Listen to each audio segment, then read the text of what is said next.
In this video, I will review how to obtain more sources for an issue that you have chosen inside of RHCL Issues Researcher database.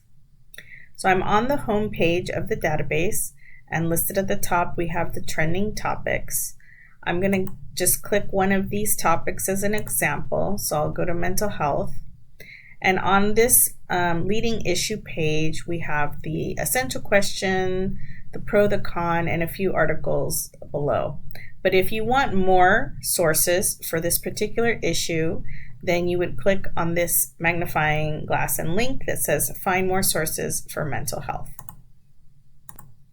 You'll then be taken to the results page showing everything that the database has to offer in terms of different sources related to this issue. So on the left-hand side, you'll see that the results are right now sorted by relevance because that's what's bolded. There are 9,000 total results for mental health.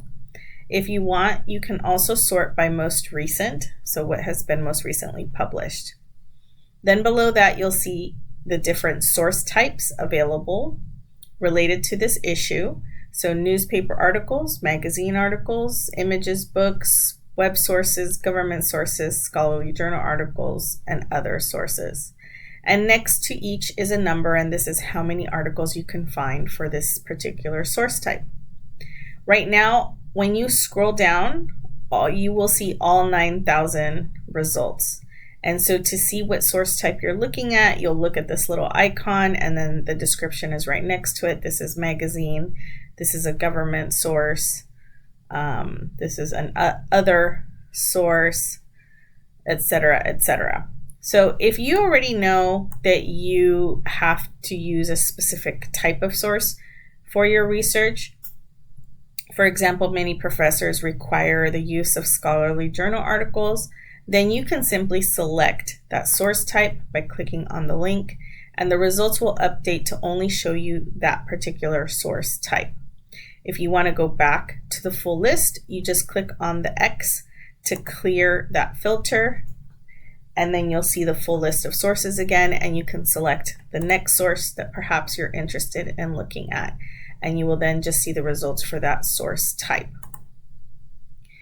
Now, right now, this is automatically excluding older newspapers and magazines, and when you hover over this icon, it will show you that it is excluding anything that has been published more than 10 years ago. That is not appearing in these results. If you're okay with articles older than 10 years, then you can uncheck this to add them back into your list of results. You can also limit to primary sources if that's what you're looking for or you need for your assignment. And then you can also narrow down your results by publication date. So if you have a specific range, let's say you're looking for information from just the past 2 years, you can specify that here. Or you have some presets you can choose from, the last 12 months or the last 30 days. All of those will help narrow down the results that you see here. And that is how you get more sources for a particular issue and how to use the filters inside of RHCL Issues Researcher.